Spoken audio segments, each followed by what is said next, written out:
The price of rice in Southeast Asia is going up, not because of supply and demand, but because of politics. The new government in Thailand has promised its rice farmers to give them a higher guaranteed price for their crops, which has meant that the farmers are now hoarding their rice crops in order to wait for the higher price to kick in. The problem is that it has left rice buyers scrambling to fulfill their contracts, so now they're going to other countries like Vietnam to buy the rice. But Vietnam, which is the second largest exporter of rice, is doing the same thing. Their farmers are also holding out for higher prices and hoarding their crops, which has left the rice buyers in kind of a dilemma. We have this report from VTV4.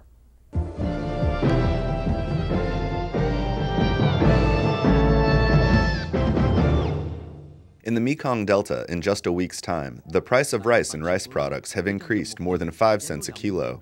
It must be added that while the price of rice increases, rice production has leaped. Actually, the rise in price is an encouraging sign. It encourages quite a number of rice farmers to hoard their crop and wait for rice prices to rise further. In July, rice production was between 700,000 to 800,000 tons.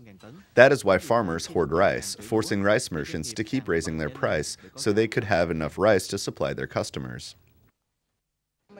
I have to pay a high price before the farmer sells. How high is your price? The price is around 41 or 42 cents.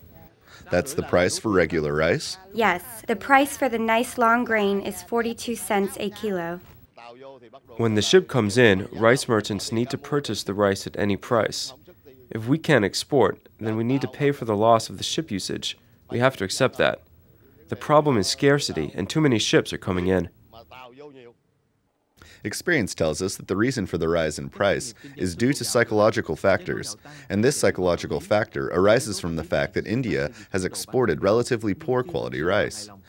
Moreover, Thailand, the world's largest rice exporter, has not made any concrete moves to sort out its market. So Vietnam's become the focal point for the world's rice importers, and the rice market here and prices have become volatile.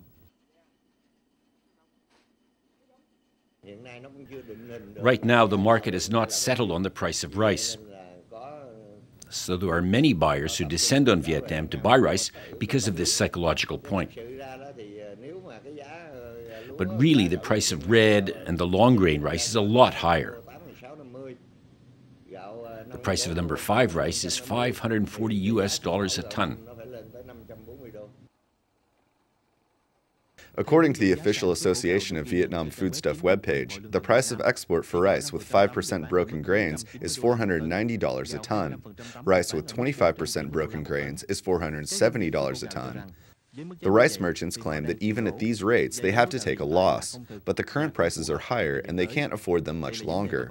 This is why rice farmers need to be concerned and be careful about hoarding rice in the hope it will rise even further.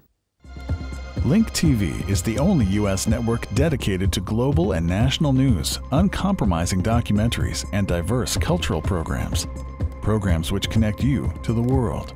To learn more, visit linktv.org.